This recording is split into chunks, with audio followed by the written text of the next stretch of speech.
Assalamualaikum warahmatullahi wabarakatuh.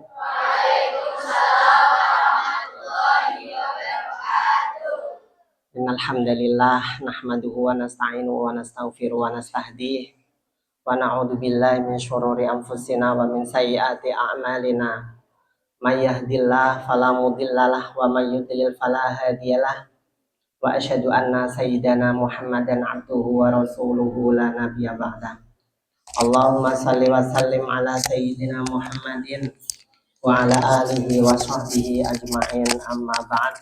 Rabbi shrah li sadri wa yassir li amri wahlul 'uqdatam min lisani yafqahu qawli, amin ya rabbal alamin. Yang terhormat dan yang kami muliakan beliau Dr. Kiai Haji Ahmadi, yang terhormat Bapak Ibu Tendik, yang kami hormati juga mbak-mbak musyrifah yang selalu dan senantiasa menemani perjalanan kawan-kawan Ma'had Al-Jami'ah YIN Kudus. Semoga berkah semuanya, amin ya rabbal alamin. Dimudahkan karirnya, dimudahkan jodohnya, amin ya rabbal alamin. Kemudian teman-teman semuanya, teman-teman Ma'had Al-Jami'ah YIN Kudus, ini dari seluruh pondok mbak ya? Yang pusat saja. Oke, baik. Alhamdulillah kita bisa bertemu di dalam kajian ini ya, Khataman Al-Quran, yaitu peringatan Nuzulul Quran. Nazala yanzilu nuzulan, berarti artinya adalah turun. Turunnya Al-Quran itu adalah pada tanggal 17 Ramadan. Tapi itu adalah yang kepada Rasul Shallallahu Alaihi Wasallam. Sebelumnya kawan-kawan semuanya, di dalam Al-Qur'annya disebutkan inna anzalnahu fi lailatul qadar. Sesungguhnya kami menurunkannya Al-Qur'an di malam Lailatul Qadar. Ini malam Lailatul Qadar. Sehingga dari sini kawan-kawan semuanya bisa kita pahami Al-Quran ini pertama kali disampaikan oleh Allah itu berupa 30 juz, dimulai dari Al-Fatihah sampai An-Nas, itu adalah di malam Lailatul Qadar. Perlu teman-teman ketahui antara anzala sama nazala itu berbeda. Kalau anzala itu diturunkannya langsung 30 juz. Tapi nazala yunazilu itu berangsur-angsur selama 23 tahun lamanya. 13 tahun pertama di kota Makkah, 10 tahun kedua di kota Madinah. Maka inilah yang namanya nazala yunazilu, berangsur-angsur. Makanya kenapa meskipun Rasul itu diturunkan pertama kali surat Al-Alaq 1 sampai 5, Iqra bismi rabbikal ladzi khalaq khalaqal insana min 'alaq Iqra wa rabbukal akram alladzi 'allama bil qalam 'allamal insana ma lam ya'lam. Ini 5 ayat ini turun kepada Rasul di malam 17 Ramadan. Meskipun demikian, kepenulisan Al-Quran tidak dimulai dari surat Al-Alaq, tapi dimulai dari surat Al-Fatihah. Padahal surat Al-Fatihah itu tidaklah pertama kali yang turun kepada Rasul. Maka bisa kita pahami bersama kawan-kawan semuanya, proses turunnya itu malam Lailatul Qadar dulu diturunkan dari Lauhil Mahfudz ke Baitul Izzah, langit dunia, kemudian diambil sedikit demi sedikit oleh malaikat Jibril untuk disampaikan kepada Rasul Shallallahu Alaihi Wasallam, karena ada asbabun nuzul di situ, sebab-sebab turunnya Al-Quran. Contohnya, Rasul ditanyai oleh para sahabat, wahai Rasul, bagaimanakah hukumnya orang yang haid? Ya, yas'alunaka 'anil mahid. Mereka bertanya kepadamu wahai Muhammad tentang urusan orang-orang yang haid. Qul huwa ada, dia adalah kotoran. Fa'tazilun nisaa fil mahid, maka jauhilah istri-istrimu ketika waktu haid, jangan dikumpuli dulu. Ini kawan-kawan semuanya. Yas'alunaka 'anil khamri wal maisir, mereka bertanya padamu wahai Muhammad tentang khamr yang memabukkan, wal maisir dan perjudian dan lain sebagainya. Semuanya ditanyakan oleh para sahabat, maka dijawab dengan Al-Qur'an. Tapi ada beberapa surat yang tidak ada asbabun nuzulnya, seperti surat Al-Alaq 1 sampai 5 ini tidak ada asbabun nuzul.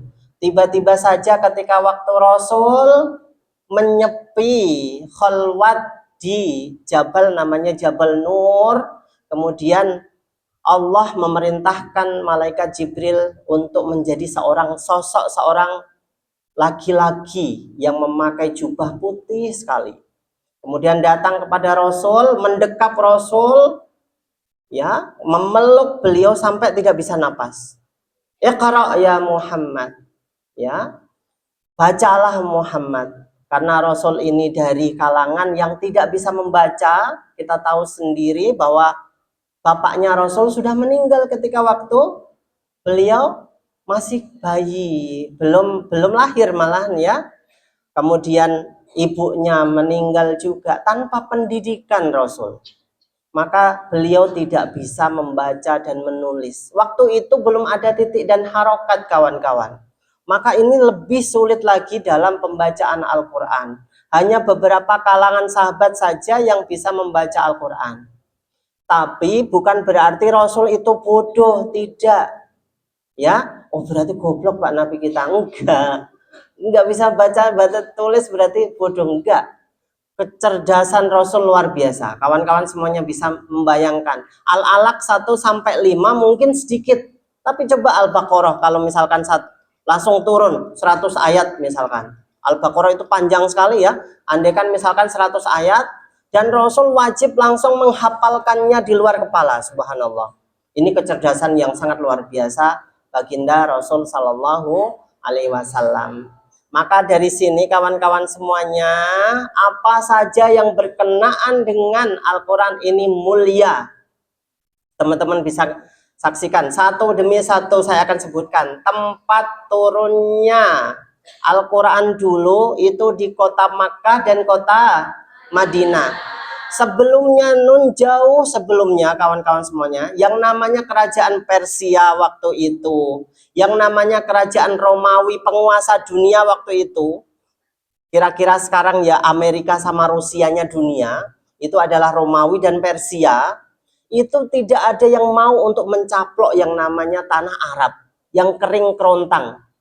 Mereka bodoh, dikatakan sebagai penduduk jahiliyah, bodoh, kebodohan. Kenapa? Batu mereka sembah, anak perempuan mereka kuburkan hidup-hidup, mereka tidak bisa baca dan tulis, kering kerontang tanah mereka, tanpa ada apa-apa kawan-kawan semuanya. Air pun nggak ada. Mereka berebut air satu suku demi yang lain, bunuh-membunuh demi untuk memperebutkan air saja. Ini yang terjadi sebelum Rasul ya lahir ke dunia ini kawan-kawan semuanya. Tapi ternyata Allah merubah tatanan Arab semuanya karena apa? Karena Al-Quran. Makkah Madinah yang waktu itu terkucilkan sendiri dari dunia ini, tidak ada yang melihat, tiba-tiba saja Rasul muncul di situ. Ya, peradaban baru dengan keilmuannya muncul dari tengah-tengah orang Arab yang dikatakan sebagai orang yang bodoh, dan ini tidak lain adalah pengajaran dari Allah Subhanahu wa Ta'ala. Tidak mungkin seorang Muhammad bisa belajar sehebat itu, mengarang Al-Quran, padahal dia tidak bisa baca dan tulis. Ini kawan-kawan semuanya.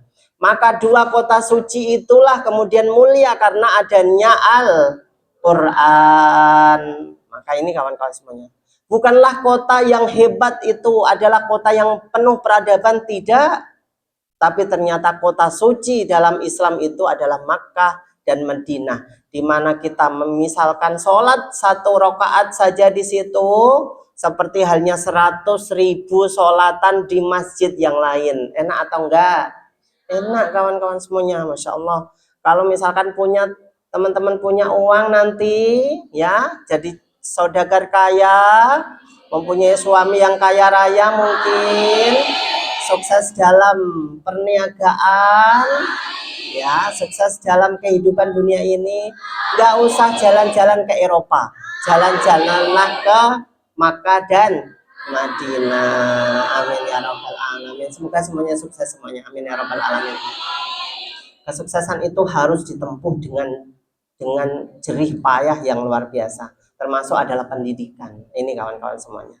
Ini 2 kota suci yang mana mereka atau 2 kota suci itu disucikan oleh Allah karena Al-Quran. Keberkahan Al-Quran ini menyeluruh ke 2 kota suci tersebut. Kemudian malam yang diagung-agungkan bukanlah malam pertama. Malam pertama, ya. Wah, bukan itu. Tapi malam yang paling agung di antara malam-malam yang lain adalah malam, ya, bukan malam pertama lagi, sekali lagi. Malam Lailatul Qadar khairun min alfi syahrin. Lebih baik daripada 1000 bulan. 1000 bulan itu berapa Ustaz? Kira-kira 80 tahun. Kenapa kok seperti itu? Karena memang umur dari kalangan sahabat dan kalangan umat Muhammad itu sekitar 60 sampai 70 tahun. Ya, umurnya umatku kata Rasul itu di antara 60 sampai 70 tahun. Rasul pun 63 tahun, ya. Maka ini kawan-kawan semuanya, ada cerita dari Rasul bahwa dulu itu ada kalangan Bani Israel yang umurnya panjang, 80 tahun dihabiskan untuk malamnya itu untuk qiyamul lail, semalam suntuk, sementara paginya itu adalah untuk berjihad fisabilillah. Kaget para sahabat, kalau seperti ini umur kami ini pendek-pendek wahai Rasul. Kami nggak mungkin bisa mengejar ibadah mereka. Sementara kami diciptakan ini umurnya pendek saja oleh Allah. Ini tidak adil wahai Rasul. Bagaimana keadilan Allah? Maka kemudian diturunkanlah malam Lailatul Qadar khairun min alfi syahr. 1 malam saja lebih baik daripada 80 tahun lamanya. Jatuhnya pada tanggal berapa Pak? Ya, Ashrul Awakhir min Ramadan, 10 terakhir di dalam bulan Ramadan. Mulainya kapan? Berarti nanti malam 21, 22, 23, silakan. Sungguh-sungguh di dalam malam itu bisa jadi malam itu adalah malam Lailatul Qadar. Yang head gimana Pak? Bisa menyetel MP3, mendengarkan MP3. Nggak perlu membaca Al-Quran, bacalah mendengarkanlah MP3. Atau kawannya sedang murotalan, didengarkan. Nggak perlu harus sholat karena memang teman-teman yang head ya tidak boleh melaksanakannya. Ini kawan-kawan semua. Yang penting ada niat untuk taharrau Lailatul Qadar, untuk mengejar malam Lailatul Qadar. Insya Allah Allah akan memberikan keberkahan. Ini kawan-kawan semuanya. Itu malam. Kota sudah kita bahas, malam juga kita sudah membahasnya. Bulan yang paling mulia di antara bulan-bulan yang lain. Karena Allah telah mengharamkan, haram itu berarti memuliakan 4 bulan. Ashhurul Hurum, 4 bulan haram. Dzulqa'dah, Dzulhijjah, Muharram sama Rajab. 4 itu menurut Allah adalah kemuliaannya luar biasa. 4 bulan itu. Tapi ada 1 bulan yang kemudian diturunkannya Al-Quran di situ menjadi mulia bulan tersebut. Syahrul Ramadan alladzi unzila fihil Quran hudan linnas. Bulan Ramadan adalah bulan di mana turun Al-Quran di situ. sebagai petunjuk untuk manusia. Subhanallah, bukanlah petunjuk untuk orang-orang muslim, tidak kawan-kawan semuanya, tapi untuk manusia semuanya. Bagaimana Allah kemudian memberikan keilmuannya bukan hanya untuk orang muslim saja. Diteliti Al-Quran, ada orang yang bisa meneliti, ternyata kandungan air zam-zam itu mempunyai molekul-molekul yang luar biasa. Karena ada doa di situ, karena ada nas dari Al-Quran. Maka orang Jepang itu kemudian masuk Islam karena itu. Subhanallah. Ada pertemuan dua laut, yang satu tawar, yang satu asin, dipublikasikan kepada dunia. Kami menemukan penemuan yang luar biasa, dua laut saling bertemu, yang satu tawar, yang satu asin.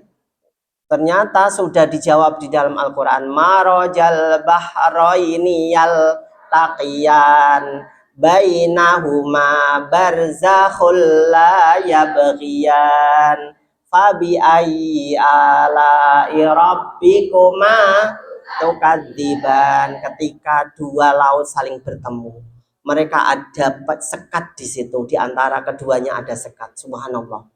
Ini sudah dijawab 1400 tahun yang lalu kawan-kawan semuanya. Tapi yang menemukannya sekali lagi adalah orang-orang barat yang tiba-tiba menemukannya kemudian masuk Islam, tergerak hatinya. Subhanallah. Ini tidak mungkin perkataan Muhammad SAW. Ini adalah perkataan Tuhan semesta alam yang luar biasa kawan-kawan semuanya.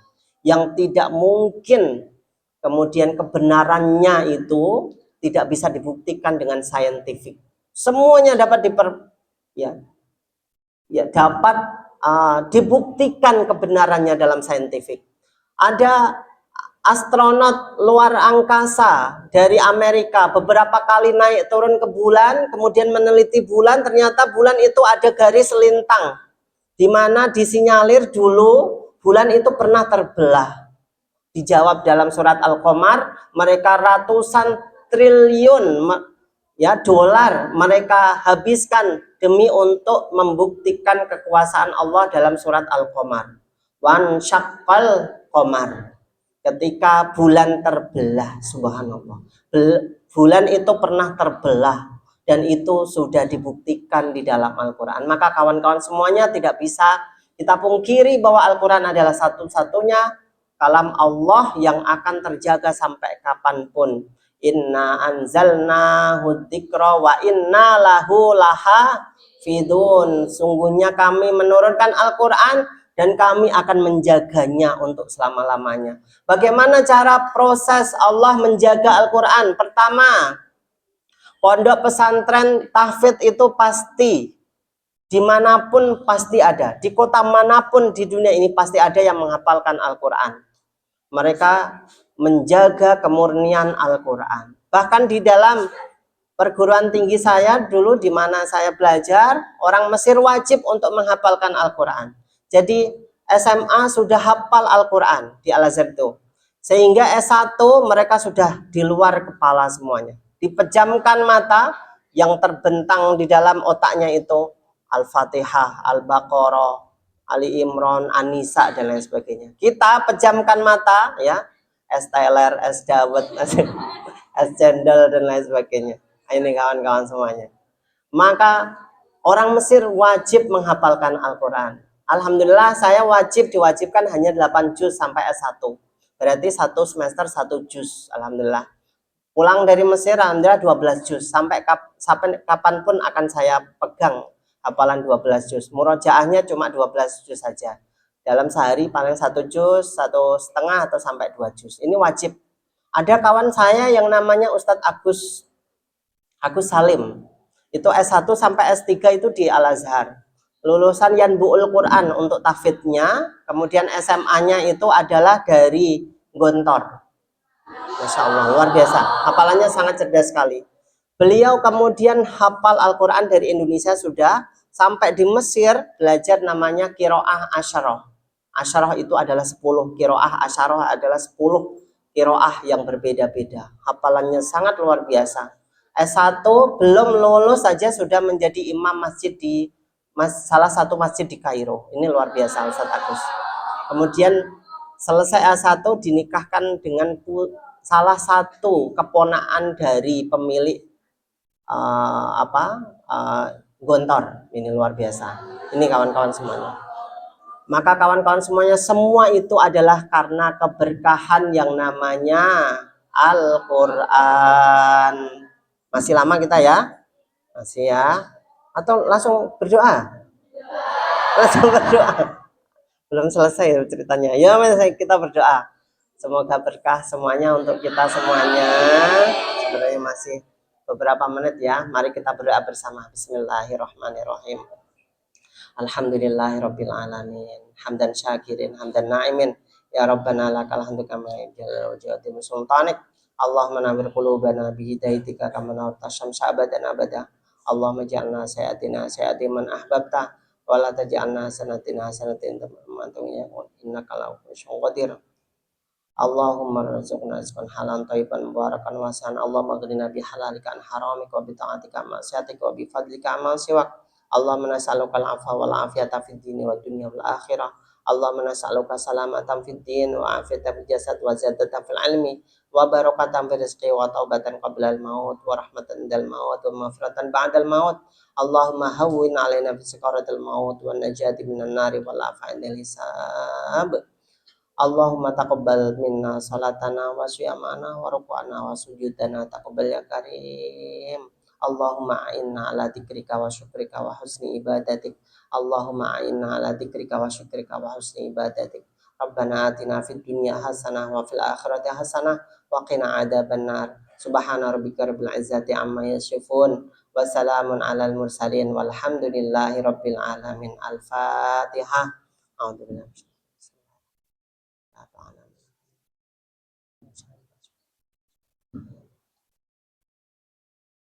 Terima kasih. Wassalamualaikum warahmatullahi wabarakatuh.